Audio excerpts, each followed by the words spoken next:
there's another part to this series, and yes, I am planning to do every single book. I'm thinking we'll be able to get this book done by the next part. So I reckon 3 parts for the whole thing, and then I'll make a compilation of all 3 parts combined, so it's one big video, and then I'll also put that in a playlist.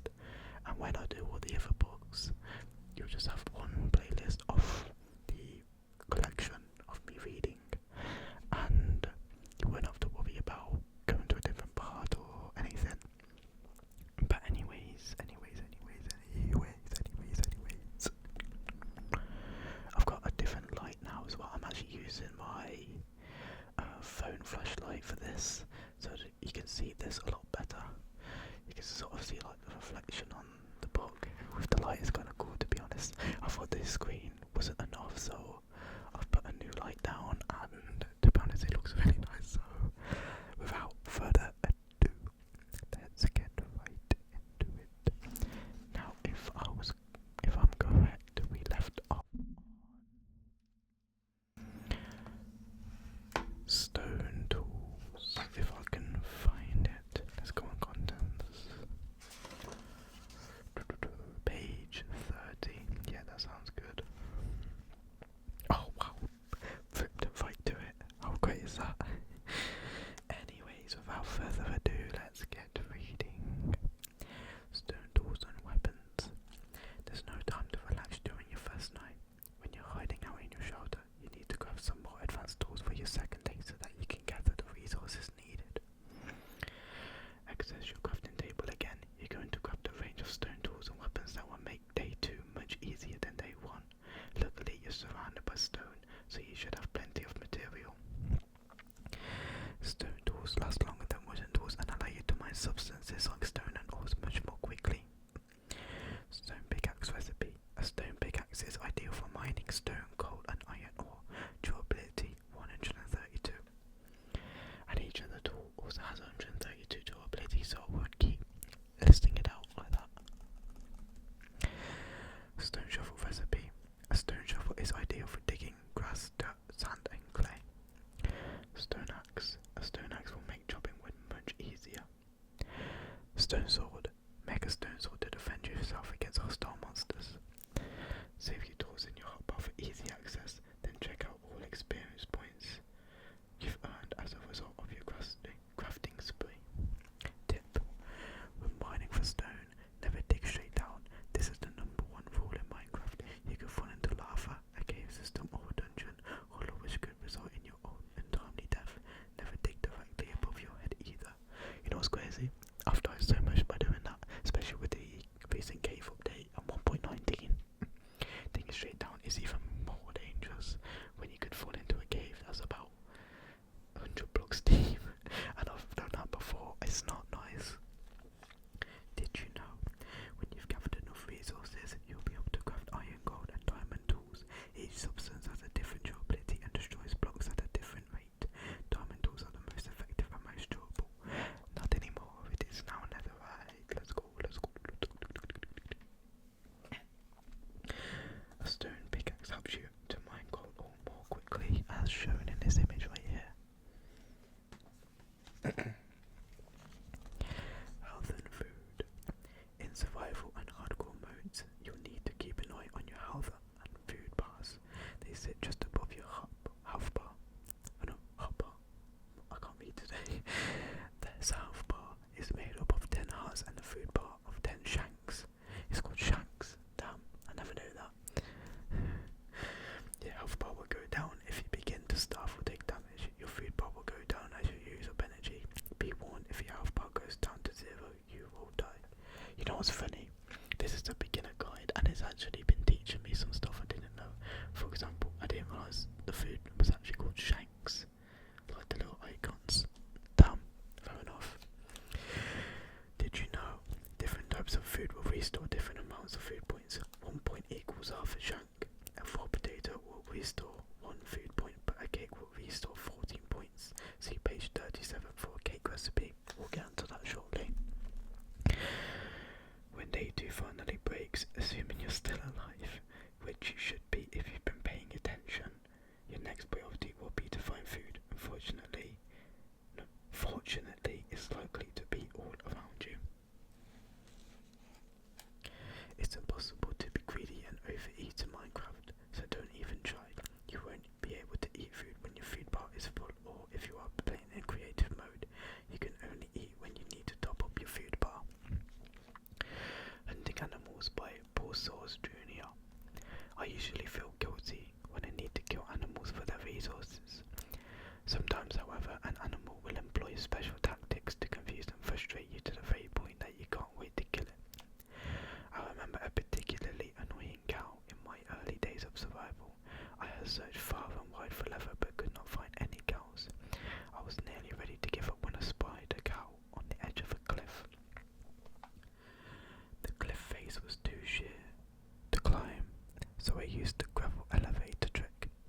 story.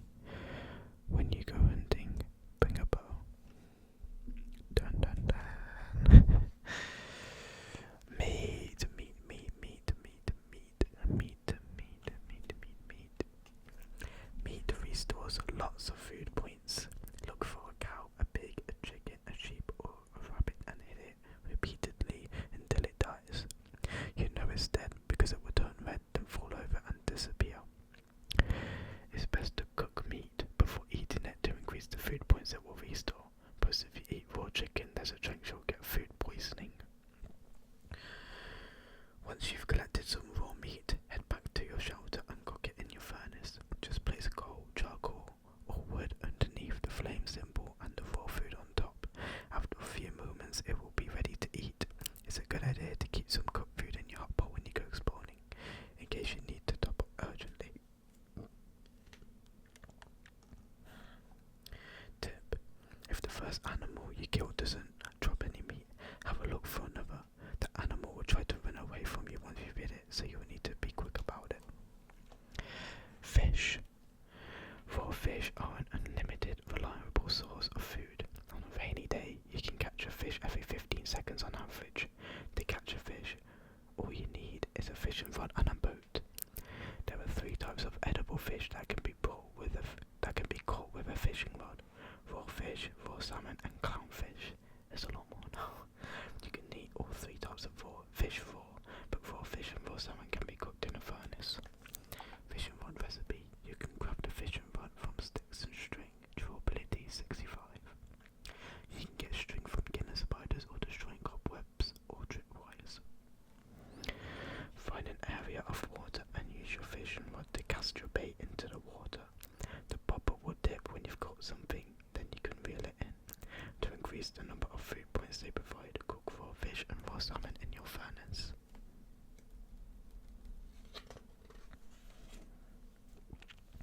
Fruit and vegetables. Fruit and vegetables are an ideal food source if you can't find any animals, or if you just don't fancy killing a poor defenseless creature, and they're all around you if you know where to look. Apples. Apples are a great food source as you can find them in trees that don't need to grow or prepare them. Find some oak trees, then destroy the leaves until an apple falls out. Food points 4. Melon slices. Melon blocks are found in jungle biomes, and the seeds to grow them ingest in abandoned mine shafts. When they're destroyed, melon blocks drop 3 to 7 melon slices. Food points 2. So if you get 7 melon slices, you'll end up getting 14 food points overall. Carrots. Carrots are sometimes dropped by zombies when they die, but can frequently be found in NPC village farms just sitting there ready for the taking. Food points 3. Potatoes. Like carrots, potatoes are rare drops from zombies and can be found in NPC village farms. A potato can be baked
water, fire, lava, monster, spawner, cobweb, stone, cobblestone, clay, mossy cobblestone, bedrock, dirt, andesite, diorite, granite, obsidian, sand, gravel, sandstone, snow, and ice.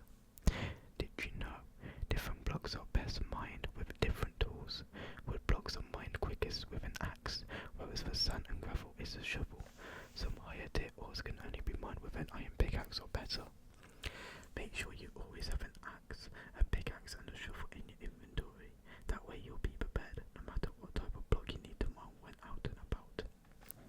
Lily pad, prismarine, dark prismarine, sea lantern, sponge, oak, spruce, birch, jungle, acacia, dark oak. It's mad to see how many different woods there are now. Compared to this, what have we got now? We've got cherry blossom, we've got the red and blue woods in the nether, you've got the mangrove, you've got the pale garden, you've got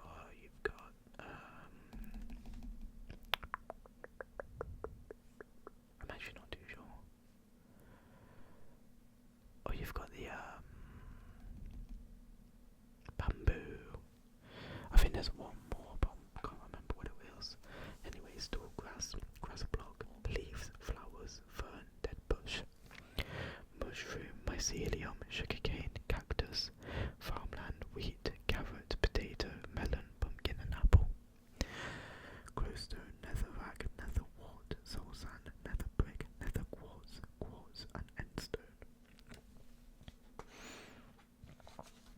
Mining rare elements. Gold, redstone, emerald, and diamond are higher tier. Oh, this is by Captain Sparkles. No, I didn't even see that.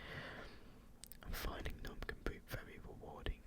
In order to find these materials, you'll need to venture underground to a fairly low elevation level. You'll need an iron pickaxe at the very least to be able to mine these ores. I'd recommend additional weapons and armor in order to successfully fight off the mobs that you run into underground.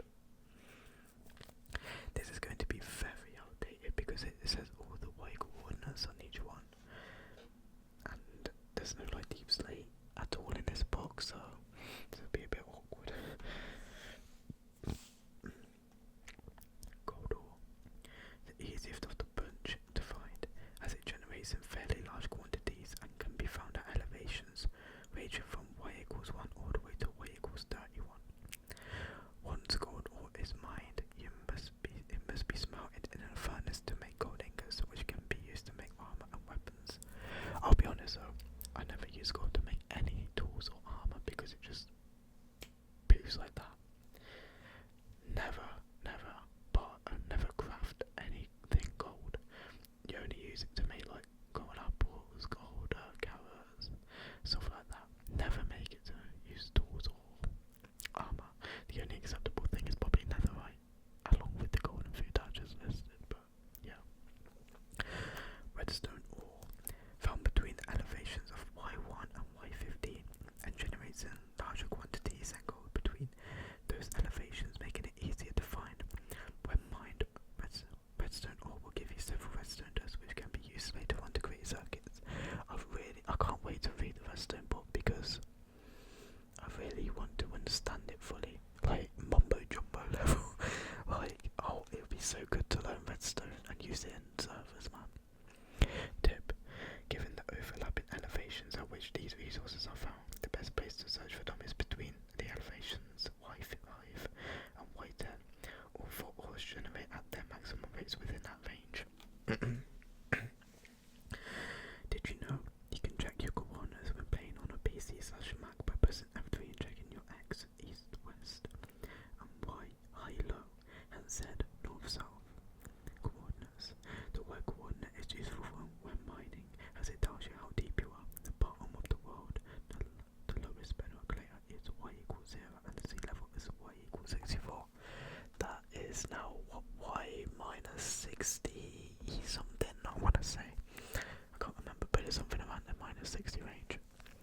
Diamond ore, arguably the most useful material in the game, and can be found between the elevations Y1 and Y15 in similar quantities to gold.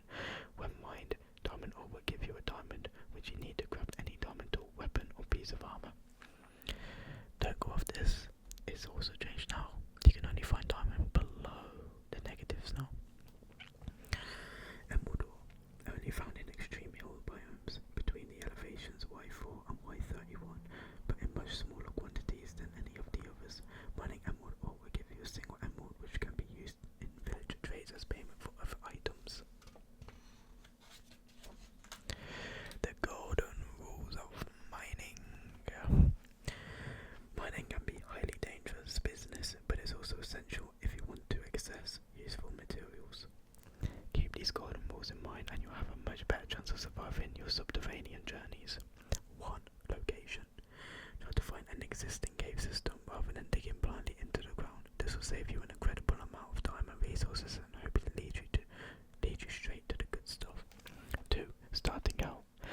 Never dig straight up or straight down. You could unearth lava, water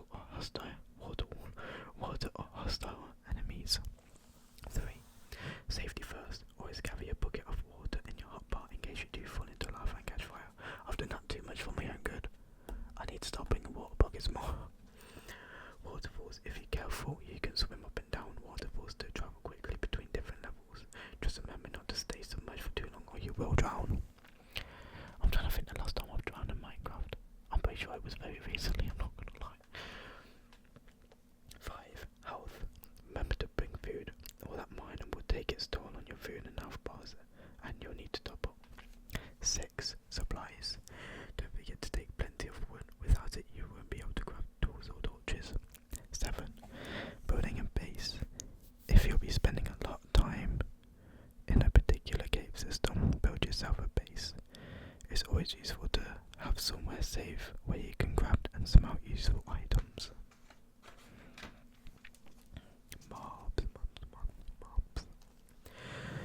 Mobs, short for mobiles. Wait, really? What the fuck? I never knew that. Are creatures that have a degree of intelligence and behave independently. These include monsters and villagers as well as animals. Most mobs drop useful items. Some mobs are passive and won't attack you even if you attack them. A few are neutral and will only become hostile if you attack them first, but many are hostile and will attack you as soon as they see you, so it's very important that you learn where to find them and what they look like. Animals, mostly passive creatures. Animals are a handy source of useful materials. Chicken. Cute feathery chickens make a delightful clucking noise. Found on land. Hostility level passive. Drops eggs, 0 to 2 feathers, 1 more chicken, and 1 to 3 experience points. Sheep. Sheep are a natural source of mutton as well as wool, which you'll need to make a bed. Found on land, hostility level passive. Drops 1 to 3 wool when sheared, 1 wool when killed, 1 to 2 raw mutton, 1 to 2 cooked mutton if killed with fire, 1 to 3 experience points. If no one knew this, by the way, if you set an animal on fire and kill it, it will drop the meat as cooked rather than raw. So if you ever happen to just have a flint and steel or a fire aspect sword, perfect time to kill creatures so you don't waste any coal in the furnace. Cow. Cows may be the noisiest mob in the overworld, but they're a great source of materials. Found on land, hostility level passive. Drops 0 to 2 pieces of leather, 1 to 3 pieces of raw beef, 1 to 3 pieces of steak if killed with fire. Milk if you use a bucket while alive, 1 to 3 experience points. I will say, this is slight misinformation, because you don't kill it with the fire, you have to kill it with an item, like you have to kill it, not the fire, otherwise the fire won't drop anything.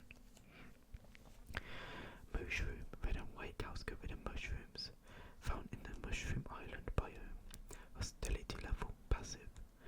Drops mushroom soup if you use a bowl while alive, 5 mushrooms if sheared, 0 to 2 pieces of leather, 1 to 3 pieces of raw beef, 1 to 3 pieces of steak if killed with fire, 1 to 3 experience points. And I also believe if you end up sharing it, it turns back to a normal cow. I believe so. Animals. Rabbit, fluffy but potentially deadly. I always think like bloody killer rabbit. Like I've never seen one, but I've heard about it. Drops 0 to 1 raw rabbit, 0 to 1 cooked rabbit if killed with fire. Found on land. 0 to 1 rabbit hide. A rabbit's foot rarely. Hostility level passive with the exception of the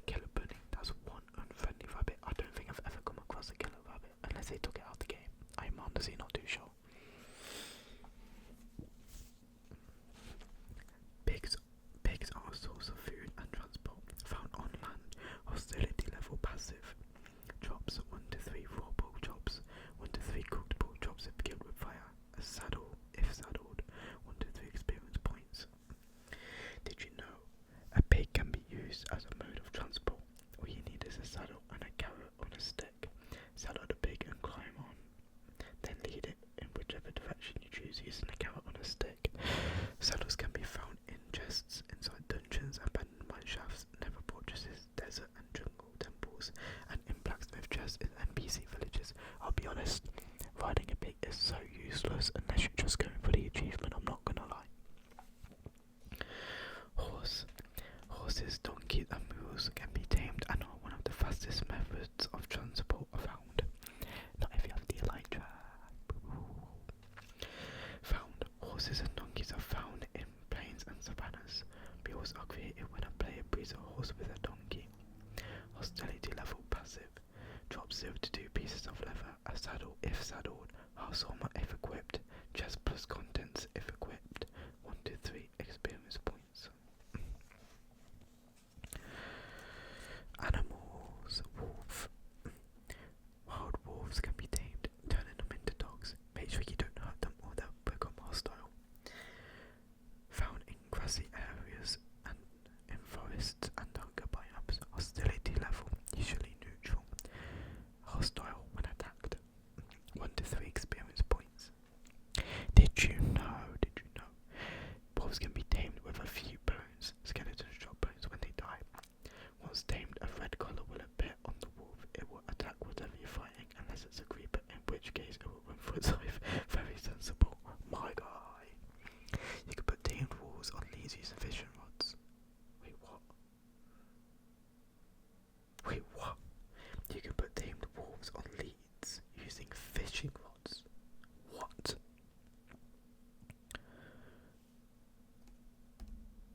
I'm gonna research that really quick. Right, I'll be completely honest. I still can't find it, so I don't really know what it means by this when it says using fishing rods. But we move. Ocelots can be tamed, turning them into cat companions. Drops 1 to 3 experience points. Found in jungles. Hostility level passive. Ocelots transform into cute cats when tamed with fish. Both ocelots and cats will scare creepers away, so they make great companions. Bats are the only passive mob able to fly. Found anywhere in the overworld and drops nothing. Hostility level passive. Bats are unique. They're the only passive mob that spawn in the dark, and also the only passive mob that can fly. You literally just said that. Oh, why are you repeating information? Squid.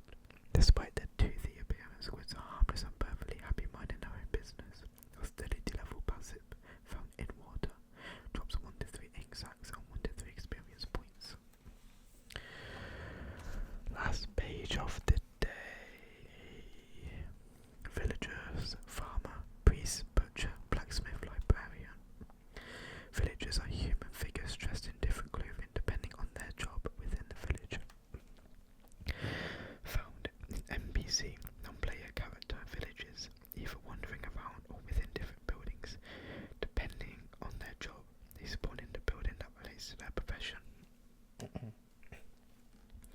Drops nothing, but they like to trade goods for emeralds. If you see a huge iron creature lumbering around a village, don't be alarmed. It's just your friendly local iron golem, there to defend the villagers from hostile mob attacks. They spawn naturally in villages with 10 or more villagers and 21 or more doors. You can also craft them around the ground in front of you using 4 blocks of iron and a pumpkin head. Did you know villagers can breed, creating cute baby villagers, but sadly they only stay babies for 20 minutes, after which time they become adults. Iron farm. No, villager breeder. A guide to villager trading by Captain Sparkles. Select a villager and take a look at their trading menu. Adding items you are willing to trade on the left side of the arrow will result in an item appearing for the taking on the right. Emeralds will always be involved in a transaction, either as payment or as the item to be purchased. As a player continues to trade, the villagers will add more offers to their trade menus. You'll know a villager has added a new item offer when a purple particle effect appears over their head. These offers can be accessed by selecting the buttons on the right or left of the trade menu. The costs of trades may seem quite high given the secure